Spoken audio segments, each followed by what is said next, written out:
바울은 지금 에베소에 있는 교인들을 향해서 은혜와 평강이 너에게 있기를 원한다. 여러분들에게 있기를 원한다. 성도님들에게 있기를 원한다. 라는 인사를 마치죠. 그리고 나서 갑작스럽게 3절에 이렇게 시작합니다. 찬송하리로다. 여러분, 무엇인가 바울이 말하고 싶은 내용이 있었을 거예요. 그런데 그 내용을 말하기 전에 바울의 입술 가운데 터져 나오는 것이 뭐냐면 찬송하리로다 하며 하나님을 찬양하며 시작합니다. 여러분, 우리가 보기에는 성경이 구절구절 끊어져 있기 때문에 3절부터 14절까지 말씀을 봤지만 3절이 끊어지고 4절이 끊어지고 5절이 끊어지는 것처럼 보여져요. 그러나 원문 말씀을 보면 3절부터 14절까지 단숨에 한 문장으로 되어 있습니다. 그러니까 얼마나 긴 문장이겠어요? 그러니까 지금 사도 바울이 찬송하리로다 라고 외치면서 우리가 읽은 3절부터 14절까지 계속해서 내달리면서 한 문장의 내용을 지금 에베소에 있는 그 교인들에게, 성도들에게 편지를 쓰고 있는 것입니다. 지금 사도 바울이 감옥에 갇혀 있으면서 고난을 당하고 핍박을 당하고 있는 그리스도 안에 있는 신실한 자들, 성도님들에게 뭐라고 외친다고요? 여러분, 감격스럽게 외치는 거예요. 숨을 쉴 틈조차 없이 너무나도 가슴 벅차서 어떻게 다 표현할 수 없을 정도로 지금 외치고 있는 장면이 오늘 우리가 보고 있는 말씀입니다. 어쩌면 상식적으로는 이 바울의 태도와 바울의 모습이 이해가 되지 않는 거죠. 여러분, 울어야 마땅한 것 아닙니까? 한숨을 쉬는 거죠. 여러분, 포기하고 절망하고 싶은 상황 가운데, 이런 당연한 그런 가운데 지금 도리어 여러분 그것이 맞을 것 같은데, 환경이 어려우면 한숨 좀 내쉬는 게 맞잖아요. 그런데 지금 바울은 뭐라고 말하고 있는 거예요? 그렇지 않았다는 거예요. 과연 여러분, 바울에게 무엇이 있도록 찬송이 터져 나올 수 있도록 만들었을까요? 저는 그것이 궁금했어요. 무엇이 지금 바울이 감옥 안에 갇혀 있는 상황과 여건 가운데 관계없이 정말 가슴 깊은 곳에서 하나님을 찬양하는 이 찬양의 외침이 터쳐 나왔을까요? 무엇이 바울로 하여금 여러분 인생의 바닥 같은 바닥에서조차, 아니 풀리지 않는 인생의 수수께끼 같은 그러한 상황 가운데서 요동하지 않는 거예요. 비굴하지 않는 거예요. 그리고 당당하게 하나님을 찬송할 수 있었을까요?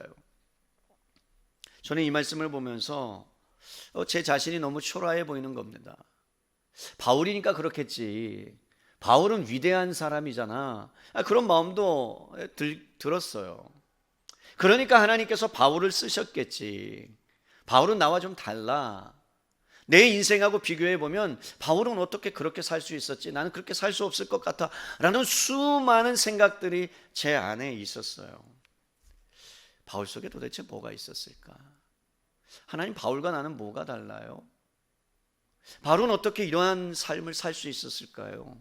저도 그런 삶을 좀 살고 싶은데 왜 안 될까요? 라는 그러한 의문들과 많은 생각들이 제 안에 스쳐 지나갔습니다. 여러분, 그러면서 본문의 말씀을 묵상하다가 하나님의 말씀을 읽다가 하나님께서 깨닫게 해주신 것이 있었어요. 그런 마음이에요. 바울이 정말 이렇게 찬송하며 외칠 수 있었던 이유가 너는 뭔 줄 아니? 그러면서 제 안에 너가 정말 바울과 다르다고 생각하니? 그런 마음이 드는 거예요. 그러면서 하나님께서 저에게 그 말씀을 통해서 깨닫게 해주신 것이 뭐냐면, 바울이 여러분 이렇게 외칠 수 있었던 이유가 분명하게 있었다는 것을 저는 보게 되었습니다. 여러분, 그것이 뭘까요? 그것은 한마디로 말하면 바울은 하나님이 누구신지를 알았다는 겁니다. 여러분, 하나님이 나를 위해서, 바울 자신을 위해서 무엇을 행하셨는지를 알았다는 거예요. 여러분, 그게 중요하다는 거예요. 바울은 그리스도인들이 당하는 모든 고통의 문제, 그 문제 가운데 바로 하나님을 제대로 알지 못하는, 이해하지 못하는 부족 때문에 그 고통의 문제에서 헤어나오지 못한다는 것을 바울은 알았습니다. 여러분, 왜 바울은 하나님을 아는 지식이 중요하다고 말하고 있을까요? 다른 말로 말하면 하나님을 안다는 게 여러분 뭡니까? 여러분 하나님을 정말 아십니까? 제가 여러분들에게 물어보고 싶은 거예요. 하나님이 저에게 물어보는 거예요. 너 정말 나를 아니? 그럼요 하나님, 제가 하나님을 알죠. 그래도 적어도 제가 목사인데요.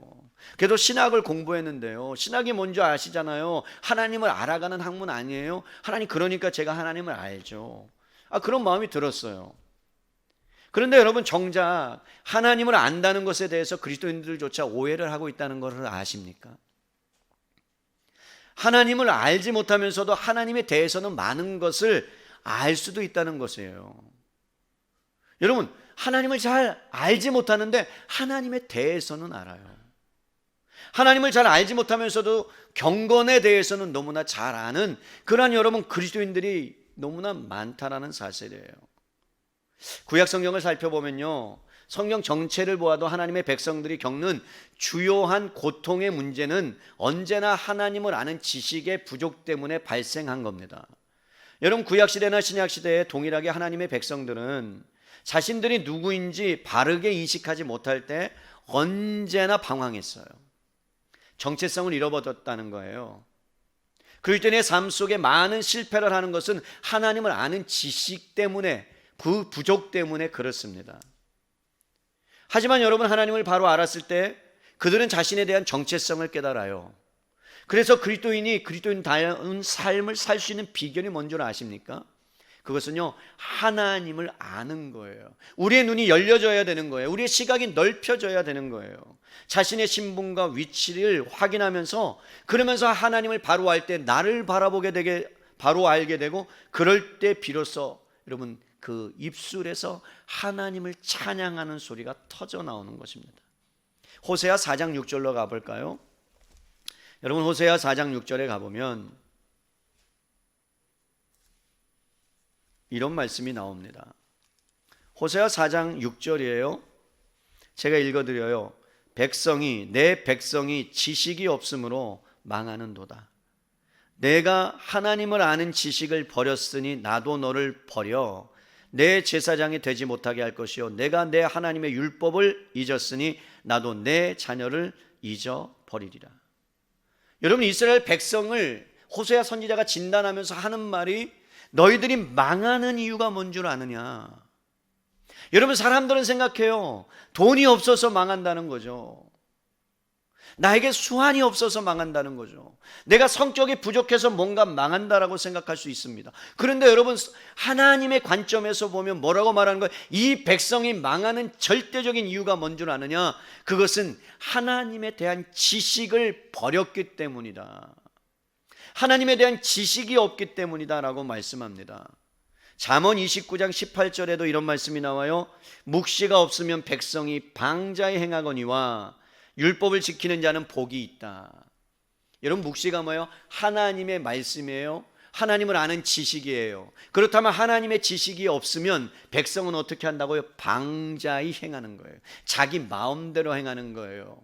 무엇이 옳은지 그른지 판단할 수 있는 분별력이 사라지는 거예요. 그리고 하나님에 대한 지식이 없으면 여러분, 내 자신이 초라해 보이는 거예요. 제가 왜 여러분 바울과 비교했을까요? 바울은 위대하니까 어떻게 보면 여러분, 우리는 성경을 읽으면서 좌절할 때가 너무 많아요. 아브라함과 나를 비교해 보면, 다윗과 저를 비교해 보면, 다른 사람과 저를 비교해 보면 한없이 초라해 보이는 이유가 뭡니까? 여러분, 그들은 대단하게 생각하는 거죠. 영웅처럼 보이는 거죠. 하나님이 쓰신 것 같고 나는 안 쓴 것 같고, 나는 초라해 보이고 내가 가진 것도 없고 별 드러낼 만한 것이 없어 보이는 이유는 뭐냐면, 하나님이 나를 보는 관점을 잃어버렸기 때문이에요. 사랑하는 성도 여러분, 하나님은 아브라함이든 바울이든 저든 여러분이든 동일하게 예수 그리스도를 여러분 십자가의 죽으심으로 저와 여러분을 위해 여러분 구원해 주신 놀라운 분인 줄로 믿습니다. 그렇기 때문에 여러분, 하나님의 관점으로 내 자신을 바라볼 때 내 자신의 정체성과 신분을 회복할 수 있는 거죠. 요한복음 17장 3절에 보겠습니다. 이 말씀을 찾아볼게요. 요한복음 17장 3절이에요. 여러분이 너무나 잘 아는 말씀이죠. 신약성경 176면입니다. 우리 이 말씀은 우리 함께 읽으면 좋겠습니다. 우리 함께 읽습니다. 영생은 곧 유일하신 참 하나님과 그가 보내신 자 예수 그리스도를 아는 것이니이다. 여러분, 영원한 생명은, 영원한 복락은 뭐라는 거예요? 하나님을 아는 거다. 그리고 하나님께서 보내신 예수 그리스도를 아는 거다. 여러분, 그래서 삶에 다른 어떤 것보다도 기쁨과 즐거움과 만족을 가져다주는 최고의 것이 있다라면 여러분 뭔 줄 아십니까? 그것은 하나님을 아는 지식입니다. 칼빈이 그 얘기를 했어요. 하나님을 아는 지식, 그것이 우리의 가장 큰 복이다. 예레미야 9장 23절에서 24절로 가보면 이 부분에 대해서 훨씬 더 명확하게 우리에게 말씀해 주고 있어요. 예레미야 9장 23절로 24절 말씀입니다. 구약성경 1066페이지예요. 제가 읽어드립니다. 예레미야 9장 23절로 24절. 여호와께서 이와 같이 말씀하시되 지혜로운 자는 그의 지혜를 자랑하지 말라. 용사는 그의 용맹을 자랑하지 말라. 부자는 그의 부함을 자랑하지 말라. 자랑하는 자는 이것으로 자랑할지니 곧 명철하여 나를 하나님을 아는 것과 나 여호와는 사랑과 정의와 공의를 땅에 행하신 자인 줄 깨닫는 것이라. 나는 이를 기뻐하노라. 여호와의 말씀이니라. 여러분, 우리의 자랑이 뭡니까? 내가 얼마만큼 가졌다, 내가 얼마만큼 탁월하다, 얼마만큼 내가 어느 대학교를 나왔다, 내가 어디에 산다, 이게 우리의 모든 자랑이에요. 내가 갖고 있는 것이 얼마만큼 크다, 이것이 우리의 다 자랑이에요. 그런데 여러분, 예레미야 선지자를 향해서 주님이 말씀합니다. 뭐라고 말씀해요? 그것들로 자랑하지 말라는 거예요. 너가 자랑할 유일할 것이 있다면 그것이 뭡니까? 명철하여 하나님을 아는 거다. 그리고 하나님을 알 뿐만 아니라 하나님이 무엇을 행했는가를 아는 것이다. 이것을 자랑하라 라고 말씀합니다. 여러분, 바울은 하나님께 열광하고 환호하고 감격해하는 이유가 뭔 줄 아십니까? 진리를 정확하게 깨달았다는 거예요. 하나님에 대한 바른 지식을 그가 경험하니까, 그러니까 여러분, 하나님을 바라보니까 그 하나님 안에 있는 무궁한 역사를 보니까 자기를 위해서, 당신을 위해서, 바울을 위해서 어떻게 행하는가를 믿음의 눈으로 바라보니까, 말씀을 통해서 바라보니까 여러분, 바울이 감격하지 않을 수 없었던 거죠. 여러분, 본래 바울은 하나님 알지 못했어요. 자기의 생각으로 하나님을 알았던 자예요. 자기의 지식으로 하나님을 재했던 사람이에요. 그런데 어느 날 하나님께서 여러분 찾아오십니다. 그리고 나서 성경을 보는 눈을 성령님께서 깨닫게 하여 주십니다. 그리고 여러분, 구약에 있는 그 모든 말씀이 자기가 잘못 해석했다는 것을 깨닫기 시작하고 드디어 그 안에서 복음을 발견합니다. 눈을 뜨게 되는 겁니다. 그러면서 여러분, 성경에서 뭐라 그래요? 그의 눈에서 비늘이 벗겨졌다. 어떤 면에서는 여러분, 하나님의 오해들이 하나하나 벗겨지기 시작하자 하나님을 알게 되고 하나님을 경험하게 되고, 그리고 하나님의 말씀에 귀를 기울이면 기울일수록 하나님의 그 놀라운 마음이 바울의 마음 가운데 와닿기 시작하는 거예요. 여러분, 우리가 살아가면서 정말로 지금까지 해결되지 않은 문제 있죠. 여러분이 이 문제를 놓고 내 삶 가운데 왜 일어났을까? 라는 그 고민, 그것 때문에 아파하고 힘들어하는 모든 것들. 그런데 여러분, 성경을 봐도 그 모든 것에 대해서 여러분 어떤 면에서는 말씀이 그곳 성경에 기록되지 않아 있으니까 너무나도 힘들고 고통스러워서 여러분 어떻게 할 수 없는 상황 가운데서도요, 여러분들 하나님 말씀 앞에 귀를 기울이고 나아갈 때, 하나님을 나갈 때 하나님의 마음을 알기 시작하는 거예요.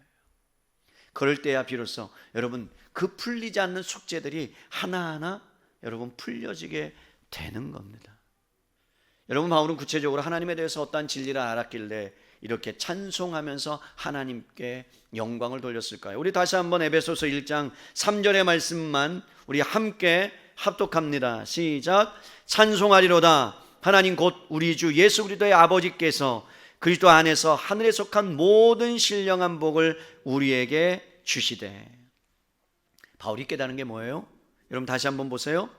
하나님 곧 우리 주 예수 그리스도의 아버지께서 그리스도 안에서 하늘에 속한 신령한 복을 우리에게 주셨다는 거예요.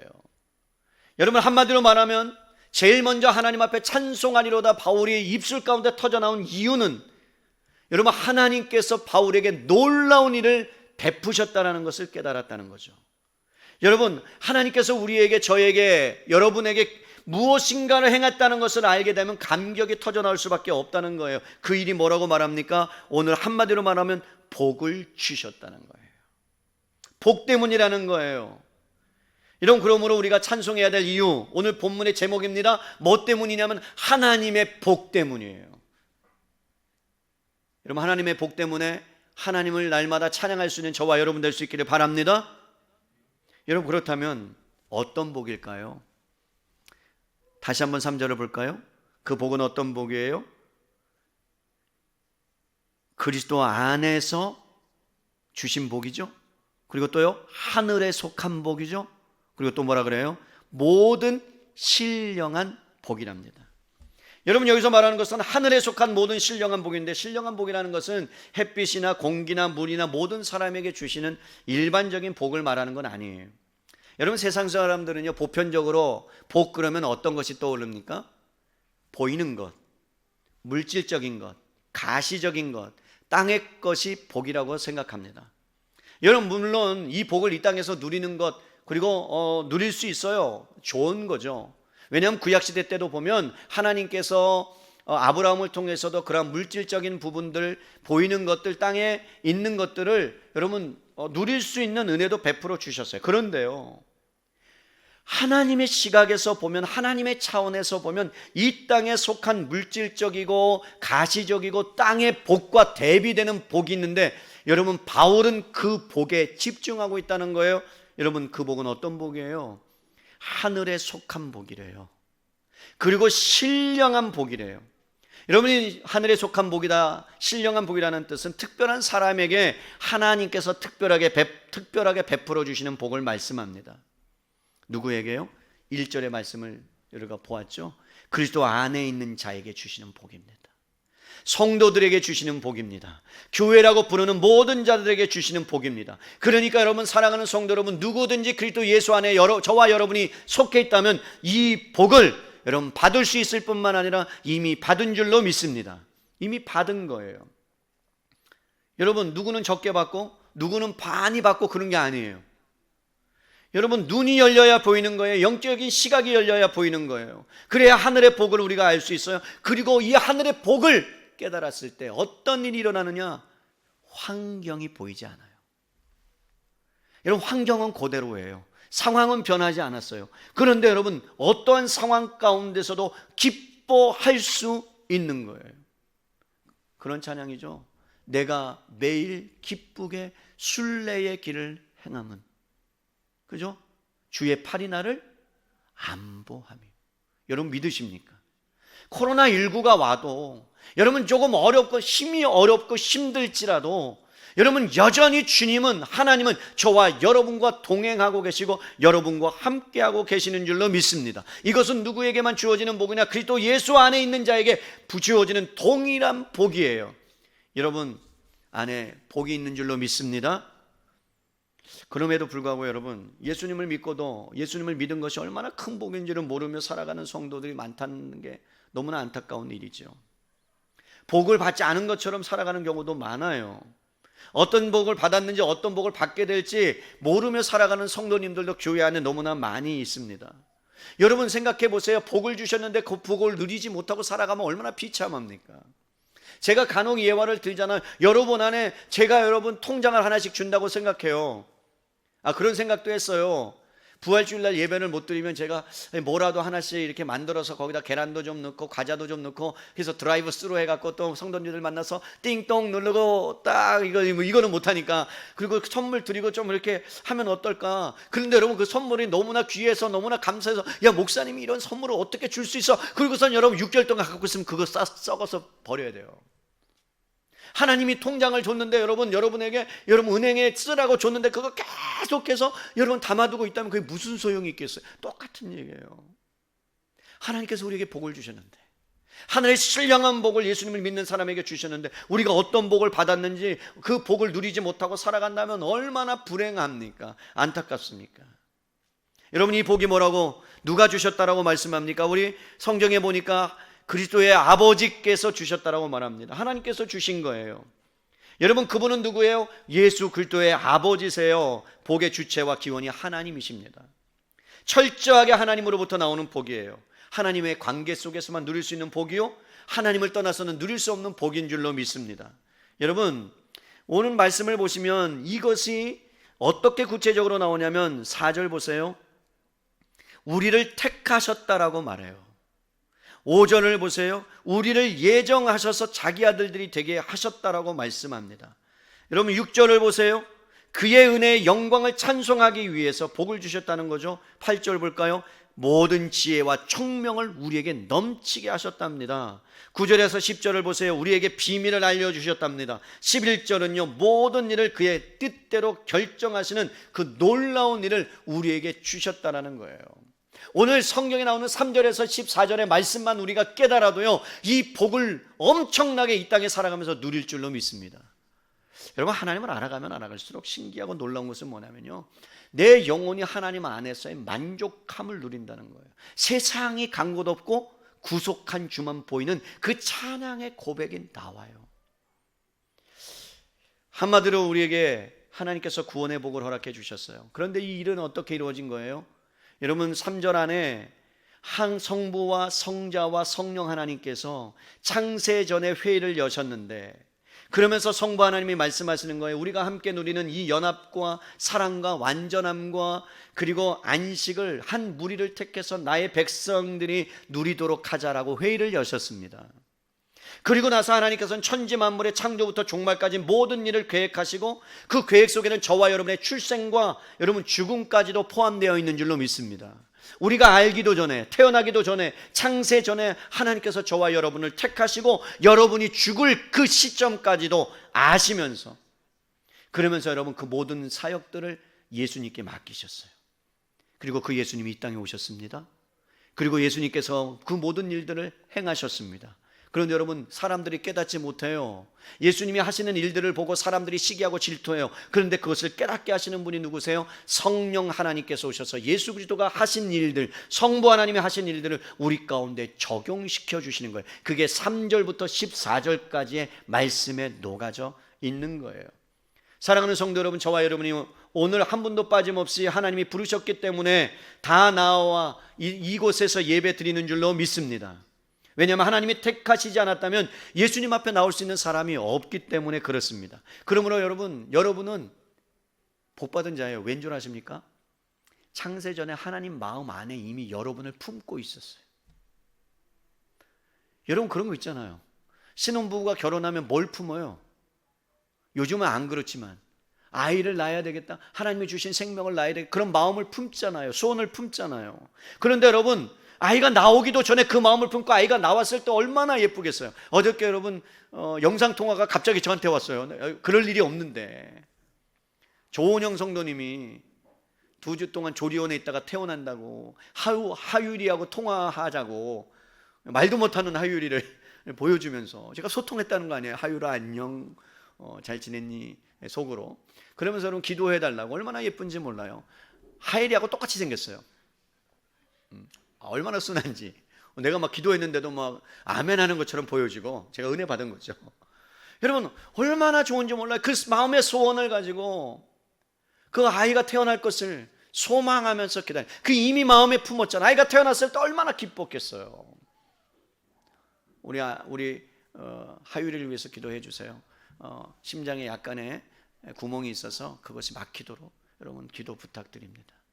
우리 아들도 태어났을 때 구멍이 막혀갖고 하나님 앞에 간절하게 기도하며 하나님 앞에 나아갔던 그 생각들이 떠올랐어요. 사랑하는 성도 여러분, 하나님께서 그 마음속에 창세전에 저와 여러분을 마음으로 품으셔서, 그리고 계획하셔서 여러분 이 땅에 태어나게 하시고 지금 이 자리에 이 순간에 이 땅에 살아가게 하신 줄로 믿습니다. 어떤 면에서는 나 자신을 바라보면 여러분 초라하기 때문에 내가 과연 하나님 자녀 맞을까라는 생각도 저는 합니다.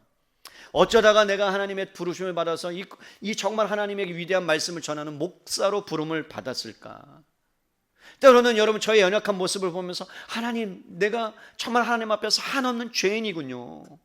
고난주간을 지나면서 예수 그리스도를 돌팔매질하고 그리고 돌을 던지고 십자가에 못 박아라 하는 그 사람이 바로 저군요 라고 그러면서 여러분 제 자신의 한없이 초라하고 약한 모습들을 저는 바라보게 됐어요.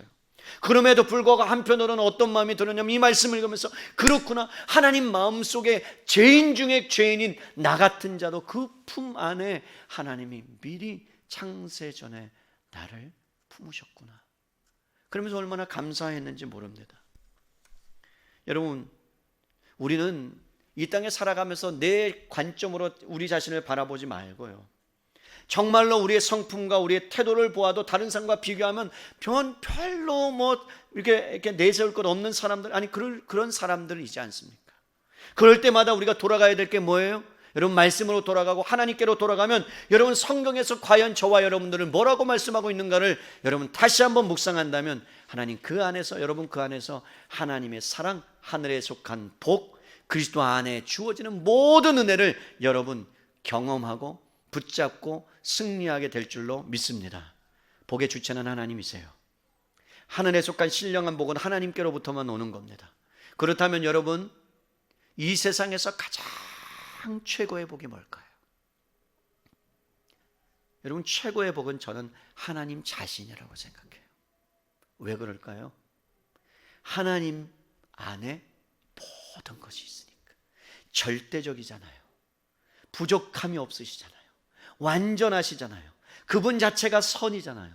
그분이 생명이잖아요. 모든 것의 근원이요 복의 원천이요 복의 셈이라면 최고의 행복의 모든 것이 누구한테 있어요? 하나님께 있다는 거예요.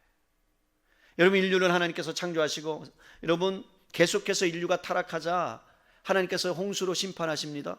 그리고 바벨탑을 지어서 여러분 하나님을 대적하려고 하자 이름을 높이려고 하나님을 흩으셨어요. 그런 다음에 하나님께서 뜬금없이 누구를 택하세요? 아브라함이라는 한 사람을 택하세요. 이방인이에요. 우상숭배했던 사람이에요. 이해가 되지 않아요. 그런데 그에게 뭐라고 그래요? 너를 복의 근원으로 삼겠다 그래요. 여러분, 약속하세요. 그렇다면 여러분, 아브라함이 어떻게 해서 복의 근원이 될 수 있었습니까? 아브라함은 복의 근원이 될 수 있는 어떠한 조건조차 없었던 사람이에요. 그런데 믿음의 조상이라고 불림을 받았잖아요. 여러분, 성경을 읽다가 아브라함이 도대체 어떻게 믿음의 조상이라고 불림을 받았을까? 어떻게 복의 근원이 되었을까? 라고 여러분 제가 의문을 품고 다시 한번 성경을 읽다가 하나님께서 저에게 한 성경에서 멈추게 하신 구절이 있어요. 그게 창세기 15장 1절입니다. 여러분, 창세기 15장 1절에 18페이지에요. 이렇게 고백하고 있어요. 이후에 여호와의 말씀이 환상 중에 아브라함에게 임하여 이르시되 아브라함아 두려워하지 말라.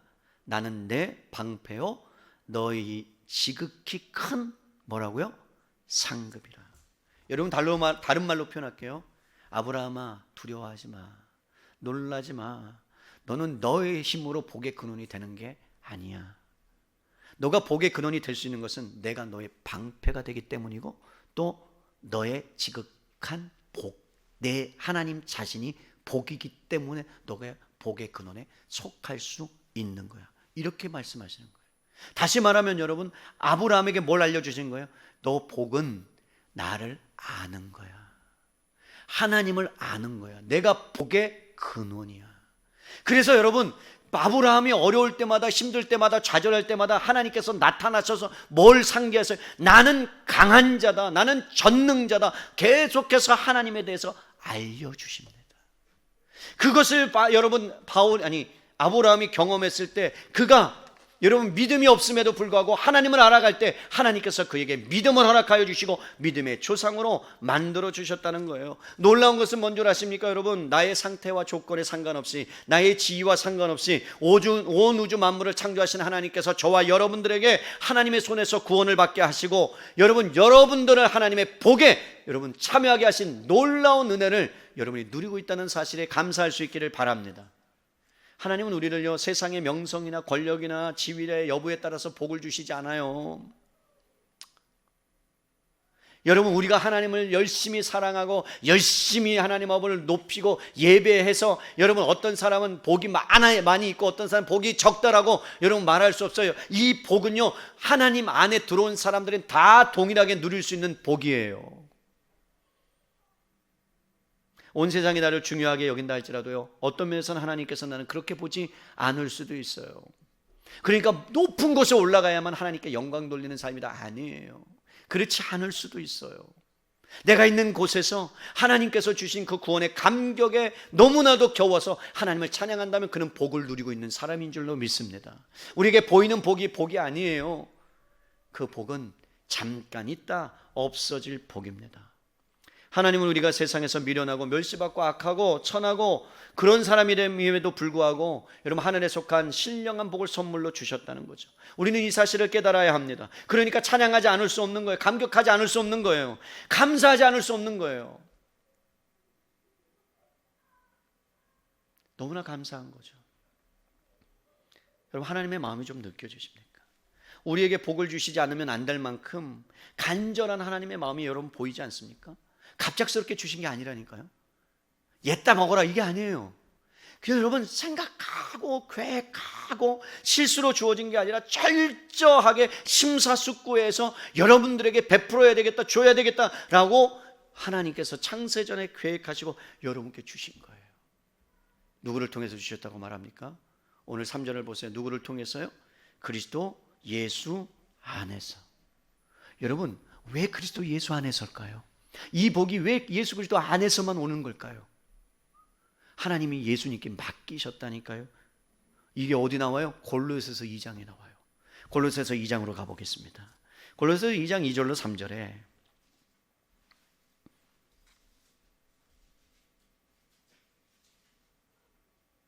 자, 골로새서 2장 2절로 3절 함께 읽겠습니다.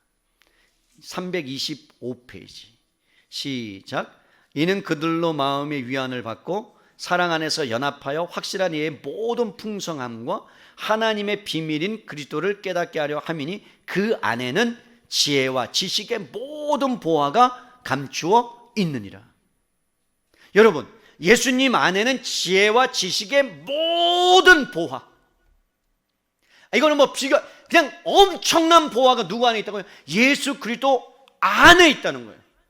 그렇다면 여러분, 저와 여러분이 그리스도 예수 안에 있다면 여러분들은 그 보화를 뭐하고 있다는 거예요? 소유하고 있다는 거예요. 아멘입니까? 그럼 소유하고 있다면 여러분, 그 소유한 것을 어떻게 해야 돼? 누리면서 살아가란 말이에요. 어떻게 누려요? 여러분이 좌절 가운데 있으면 여러분 그 보화를 향해서 나아가란 말이에요. 하나님을 향해서 바라보란 말이에요. 하나님을 붙잡으시란 말이에요. 그러면 여러분, 그 보화가 여러분 안에서 불일 듯이 일어나서 여러분 안에 뭐가 올라와요? 늘으로도 눈물로써 못 갚을 줄 알아. 그러면서 여러분 찬양이 올라오는 거예요. 하나님에 대한 그 찬송이 올라오는 거예요. 그러면 여러분, 그 어디나 뭐가 돼요? 내 영혼이 은총 입어 중한재진 벗고 보니 슬픔 많은 이 세상도 천국으로 화두다. 여러분, 세상 바라보면 얼마나 슬픕니까? 뉴욕은 지금 여러분, 미국은 50만 명이 지금 확진자예요. 하루에 2,000명씩 죽어가요. 그 갑작스럽게 여러분 살았던 30년, 40년 평생을 살았던 그 가족들이 한순간에 여러분 그 인생을 마감했을 때 얼마나 좌절되겠어요? 얼마나 슬프겠어요? 얼마나 고통스럽겠어요? 코로나 진단 받는데 400만 원이에요. 돈 없는 사람들은 여러분 못 받아요. 노숙자들은 그냥 다 죽는 거예요. 그런 상황 가운데서도 여러분, 그럼에도 불구하고 여러분 그 하나님을 바라볼 때 그 환경이 나를 적어도 코로나19에 걸렸다 할지라도, 걸리지 않는 게 최선이겠지만 그래도 묵묵하게 그 하나님의 방패되심을, 복주심을, 영원한 하늘나라가 내 안에 있음을 그들은 붙잡고 살아가는 인생들, 그게 우리에게 주신 하나님의 은혜입니다. 그리스도 안에 있는 은혜입니다. 사랑하는 성도 여러분, 이 복을 우리에게, 예수 그리스도 안에 있는 복을 우리에게 적용시켜 주시는 분은 성령님이에요. 그걸 우리가 봐야죠. 로마서 5장 5절로 가볼까요? 성령님의 역사가 아니고는 이것을 받아 누릴 수가 없습니다. 깨달을 수가 없습니다. 로마서 5장 5절 말씀입니다. 읽어드립니다. 소망이 우리를 부끄럽게 하지 아니함은 우리에게 주신 성령으로 말미암아 하나님의 사랑이 우리 마음에 부은 바 됨이니. 무슨 말씀이에요? 여러분, 하나님의 모든 사랑과 은혜, 그 비밀이 누구를 통해서 우리에게 부어진다고요? 성령 하나님을 통해서 부어준다라고 말씀하고 있습니다. 여러분, 하나님께서 신령한 복을 이미 우리에게 주셨다는 것을 믿으십니까? 그런데 여러분, 하늘에 속한 신령한 복이라면 하늘의 복이 다 우리에게 주어졌다는 것입니다. 오리발 내밀어도 소용없어요. 여러분들이 안 받았다고 해도 소용없어요. 이미 우리에게 주셨다. 이게 은혜예요. 예수 안에 주어진 것은 우리의 능력과 상관없이, 우리의 자격과 상관없이, 우리의 칠승과 상관없이, 우리의 지위와 행위와 모든 것 상관없이 누구도 빼앗을 수 없는 복이요, 취소할 수 없는 복이요, 나로부터가 아니기 때문에 하늘로부터 온 복이기 때문에 여러분, 이 복은 영원토록 여러분 없어지지 아니하는 복이 되는 줄로 믿습니다. 그래서 다윗이 이렇게 고백한 거예요. 시편 23편 1절에 여호와는 나의 목자시니 내가 뭐가 없다고요? 부족함이 없으리로다. 여러분, 다윗이 왜 부족함이 없겠어요? 사람이 가져도 부족한 게 인생인데, 그런데 다윗이 이렇게 고백할 수 있는 이유는 뭐예요? 이 뜻이에요. 여호와는 나의 복이시니 그 안에 부족함이 없습니다. 내가 그 안에 속해 있기 때문에 나는 그 복을 누리며 살 수 있습니다. 그래서 저는 하나님 한 분만으로 만족합니다. 이게 시편 23편의 1절의 말씀이라고 저는 믿습니다. 사랑하는 성도 여러분, 우리에게 복을 주신 이유는 찬송하기 위해서, 하나님께 찬양하기 위해서 주셨다라고 말씀합니다. 오늘 본문으로 돌아가서 여러분 그 이유를 명확하게 말합니다. 6절 말씀 보세요. 이는 그가 사랑하시는 자 안에서 우리에게 거저주시는 거예요. 그 은혜의 영광을 뭐하게 하기 위해서, 찬송하기 위해서 우리에게 주셨다는 거예요. 예수를 주신 이유도, 성령님을 주신 이유도, 우리를 구원하신 이유도 찬송하기 위해서. 여러분 12절 말씀 볼까요? 우리 함께 읽습니다. 시작. 이는 우리가 그리스도 안에서 전부터 바라던 그의 영광의 찬송이 되게 하기 위해서 복을 주셨다. 14절 말씀이에요. 우리 다시 한번 읽습니다. 이는 우리 기업의 보증이 되사 성령님을 주신 이유는 그 얻으신 것을 속량하시고 그의 영광을 찬송하게 하려 하심이로다. 사랑하는 성도 여러분, 저와 여러분이 구원받은 이유는, 우리에게 복을 주신 이유는 찬송하는 삶을 살라고 주신 줄로 믿습니다. 그렇기 때문에 여러분, 우리는 찬송하는 삶을 사는 게 당연한 거예요. 우리는 이렇게 보통 질문해요. 어떻게 항상 목사님 찬송하며 살아갈 수 있습니까? 이러한 상황 가운데서도 찬송할 수 있습니까? 이거는 잘못된 질문입니다. 그렇게 질문해서는 안 되는 거예요. 이렇게 질문하셔야 돼요. 질문을 바꾸셔야 돼요. 내가 예수를 믿고 생명이 내 안에 있다면, 내가 하나님의 그 신령한 하늘의 복을 소유하고 있다면, 그 은혜가 내 안에 와 있다면 어떻게 내가 그 기쁨과 찬송과 감사를 하지 않을 수 있겠느냐라는 질문으로 바꾸셔야 합니다. 어떻게 내가 이런 상황 가운데 찬송할 수 있느냐가 아니라, 그 복이 내 안에 있다면 나는 찬송할 수밖에 없는 자다라는 선포와 선언과 영광을 주님 앞에 올릴 수 있기를 바랍니다. 그게 이 땅에서 우리가 살아가야 될, 존재해야 될 이유입니다. 바울은 설상가상으로 여러분 더 상황이 악화된다 할지라도, 하나님 앞에서 어려운 상황이 펼쳐진다 할지라도 그가 했던 일은요, 자신의 눈을 들어서 하나님이 하신 일을 바라봤어요. 하나님이 누구신가를 바라봤어요. 사랑하는 성도 여러분, 2000년 전에 예수님께서 이 땅에 오셔서 저와 여러분을 위해서 십자가에 죽으시고 고난받으신 것은 가난한 자를 위하여 부욕케 하시기 위해서 오셨다 그랬어요. 이것은 물질적인 복을 이야기하는 게 아니에요. 여러분의 영적인 은혜를 풍성하게 하기 위해서 이 땅 가운데 오신 줄로 믿습니다. 결국은 하나님을 닮아가는 것, 하나님을 알아가서 하나님이 내 안에 역사하셔서 여러분 우리가 하나님의 모습을, 영광을 반사하며 살아갈 수 있는 존재, 그것을 하나님께서 원하신다라는 거예요. 이제 말씀을 정리하려고 합니다. 사랑하는 성도 여러분, 하나님은 찬송받기에 합당하시는 분인 줄로 믿습니다. 모든 것을 아시는 하나님께서 여러분의 형편을 왜 모르시겠어요? 여러분의 사정을 왜 모르시겠어요? 여러분, 그럼에도 불구하고 하나님을 찬양하는 것, 하나님은 찬송을 받고 싶으신 분입니다. 그래서 여러분 우리를 구원하신 거예요. 하늘에 속한 신령한 복을 주신 거예요. 창조의 목적이 뭔 줄 아십니까? 피조물들이 피조물의 자리로 전인격을 통해서 하나님의 크심과 위대하심과 존귀하심을 드러내고 그에게 영광을 돌리는 것이 우리가 존재해야 될 목적입니다. 헬리나 우레인이라는 여러분 신학자가 있어요. 여러분이 기회가 되면 한번 읽어보세요. 심리학자예요. 오랫동안 노틀담 대학교하고 예일 대학교하고 하버드 대학교에서 교수로 지낸 사람입니다.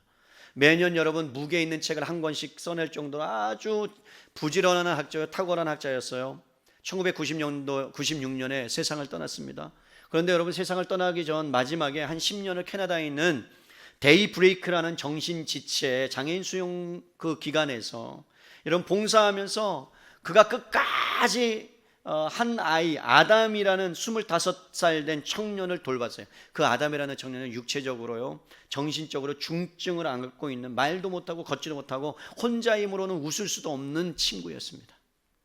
정신적으로 심한 장애를 안고 있는 터라 여러분 자기를 돌봐줄 사람이 없었습니다. 그런데 여러분 그가 세계적인 신학자라는 것을 아담이 알았을까요?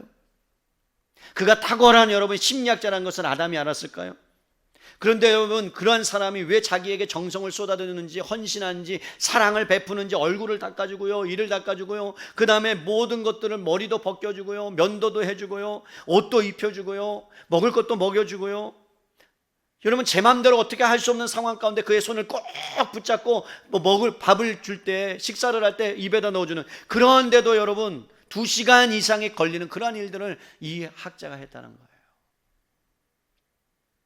우리나라도 잘 하죠. 그죠? 정치 표 얻을 때만 되면 어디 가잖아요. 그런 거 말고요. 그냥 보이려고 하는 거 말고요. 10년 동안 꾸준하게 한 거예요. 꾸준하게. 어느 분이 여러분 나우엔 박사님을 찾아왔어요. 그러면서 이야기를 합니다. 대화를 나눕니다. 그러면서 이렇게 물어봐요. 박사님은 세계적인 신학자이시고요. 그리고 책을 쓰시고, 그리고 그것으로 많은 사람에게 영향력을 끼칠 수도 있잖아요. 아담이라는 청년은 다른 사람에게 맡겨두시고, 그리고 그 시간에 책을 몇 권이라도 더 쓰면 수많은 사람에게, 아니 전 세계에 있는 사람들에게, 몇백 명 되는 사람들에게 영향력을 끼칠 수 있는데 왜 이런 조그마한 일에 매여 있습니까? 다른 사람에게 일을 맡겨도 되는데 왜 그렇게 하십니까? 라고 물어봤어요. 그랬더니 여러분 나우엔 이 노인 한 분, 이 양반이 이렇게 고백합니다. 내가 여기 와서 젊은이를 돕는 것은 젊은이를 위해서 무엇을 해주려는 것이 아니라네. 나를 위해서 하는 거라네. 오히려 내가 많은 유익을 있다는 걸 당신은 아는가? 이 아담이라는 청년을 통해서 진정으로 사랑한다는 것이 무엇인지 내가 깨닫고 있다네. 어떻게 하면 사랑할 수 있는가를 배울 수 있고, 또 영적으로 심한 장애를 안고 있는 내 자신, 하나님이 어떻게 나를 사랑하시는지 조금이나마 이 아담이라는 청년을 통해서 내가 깨닫게 되었다네. 여러분 아담이라는 청년을 보세요. 자기를 위해서 아침 저녁으로 수고하시는 분이 세계적인 학자라는 걸 그는 몰라요. 아무리 정성을 쏟아줘도 고마움을 표현할 줄 잘 몰라요. 그가 할 줄 아는 유일한 것은 자기네 기분에 안 맞으면 소리를 지르고 발작하는 것뿐이에요. 그런데도 불구하고 여러분 어떤 면에서는 나우엔 박사님은 그 모습을 보면서 우리도 영적으로 하나님께서 그 큰 복을 허락해 주셨는데, 모든 신령한 복을 다 부어주셨는데 우리가 어떻게 하고 있다고요? 하나님이 어떤 분인지를 잘 모르고 별반 다르게 살아가고 있을지도 모른다는 거예요. 그럼에도 불구하고 하나님은 어떻게 한다고요? 하나님 당신을 위해서 그 일을 지금도 여전히 하고 계시다는 거예요. 사랑하는 성도 여러분, 예수님께서 이렇게 말씀하셨어요. 나는 선한 목자다. 선한 목자는 양들을 위하여 목숨을 버린다. 내가 내 생명보다도 너를 더 사랑한다. 그래서 내가 죽었다. 그리고 지금도 나는 너를 사랑한다. 여러분 우리는 잘 몰라요. 그 하나님의 사랑이 얼마나 큰지, 그 하나님이 얼마나 사랑이 위대한지 우리는 잘 모릅니다. 우리 하나님 좀 안다고 하지만 여러분 사실 잘 몰라요. 여러분 정말 하나님 잘 아세요? 저도 잘 모르겠어요. 하나님을 안다고 여러분들에게 말씀을 전하지만 저도 어떨 때는 하나님에 대해서 잘 모르겠어요. 정말로 하나님을 더 알고 싶어요. 그 하나님이 얼마나 위대하신지 정말로 깊이 경험하고 싶어요. 여러분, 바울이 그랬다는 거예요. 하늘에 속한 모든 신령한 복을 주시는 그 감격이 터져 나올 수 있는 것은 여러분 복받은 자인 것, 그것을 깨달았다는 것입니다. 제 평생 소원이 있다면 여러분들이 하나님을 아는 놀라운 은혜가 여러분 평생 가운데 풍성하게 넘치기를 주님의 이름으로 축원합니다. 그럴 때 여러분 안에 뭐가 끊이지 않을 거예요? 감사가 끊이지 않을 거예요. 여러분 감격이 끊이지 않을 거예요. 찬송이 터져 나올 거예요. 그것이 하나님을 아는 사람의 당연한 반응입니다. 여러분, 진정한 감사는요, 하나님이 주신 은혜 때문입니다. 이유가 있는 게 아니에요. 하나님이 이유가 없이 우리를 사랑하셨어요. 하나님이 이유가 없이 우리에게 복을 주셨어요. 하나님의 영광을 버리고 이 땅 가운데 예수님을 보내고 그 예수님이 처절하게 인간의 모습으로, 여러분 말 구유로, 그리고 십자가의 죽으심으로 하나님의 아들이 대신 우리를 하나님의 아들로 옮겨주셨다면, 여러분 더 이상 우리 입술로 뭐가 필요하겠어요? 우리는 평생 감사해도 그 은혜를 다 갚지 못하는 인생들입니다. 여러분, 에베소 교회에 있는 성도들, 거대한 아데미 신상 앞에 기가 죽어서 예수님 믿는 것 때문에 고난당하는 성도들, 여러분 그들을 향하여 던진 첫 한마디, 찬송하리로다. 고생합니다, 가난합니다, 힘이 듭니다. 그런 자들을 향하여 뭐라고요? 찬송하리로다. 눈에 그가 뭘 보았다는 거예요? 하나님을 봤다는 거예요. 하나님이 주도하시는, 행하시는 일을 보았다는 거예요. 그래서 찬송은요, 영적인 눈이 열려질 때, 저와 여러분의 시각이 열려질 때, 하나님을 만났을 때, 하나님을 알 때, 하늘과 땅을 지으신 그 하나님을 여러분들이 함께 하신다는 것을 경험할 때 여러분 가운데 찬송이 터져 나오는 것입니다. 사랑하는 성도 여러분, 왜 그렇게 여러분들이 힘들어하고 계십니까? 왜 그렇게 아파하고 계십니까? 왜 그런 일을 겪었는지 다 이해할 수 없어도, 다 알지 못해도 여러분 그 과정 안에 하나님은 여전히 일하시고 계시고, 여전히 함께하고 계시고, 여전히 영원토록 여러분 그 사랑을 끊지 아니하고 여러분을 붙들고 계신다는 사실을 안다면, 아니 믿는다면, 우리는 내 평생 우리의 입술에서 찬양이 끊이지 않아야 될 줄로 믿습니다. 하나님의 섭리는 멀리 보여요. 꼭 하지 않아도 될 것 같은데 해야 될 때가 있어요. 섬기지 않아도 돼야 될 것 같은데 섬겨야 되고 배려해야 될 때가 있어요. 왜 그렇게 하십니까? 하나님을 찬송하기 위해서 우리를 그렇게 다루어 가시는 거예요. 우리를 보게 하시는 거예요. 여러분, 이번 한 주간 살아가실 때에 그 은혜의 영광을 찬송하기 위해 살아가는 저와 여러분 되시기를 바랍니다. 다음 한 주에 주일날 부활의 영광을 우리가 찬양할 때, 이번 한 주간 하나님의 그 크신 은혜를 여러분 기억하세요. 그리고 여러분의 환경을 넘어선 그 하나님의 은혜를 붙드세요. 그리고 하나님이 여러분을 위해서 어떻게 행하셨는지를 여러분 묵상해 보세요. 그러면 여러분 안에 풍성한 하나님의 사랑이, 하나님의 은혜가 여러분을 덮고도 남을 만한 귀한 역사가 여러분 삶 가운데 나타나게 될 줄로 믿습니다. 그러한 은혜가 있기를 주님의 이름으로 축원합니다.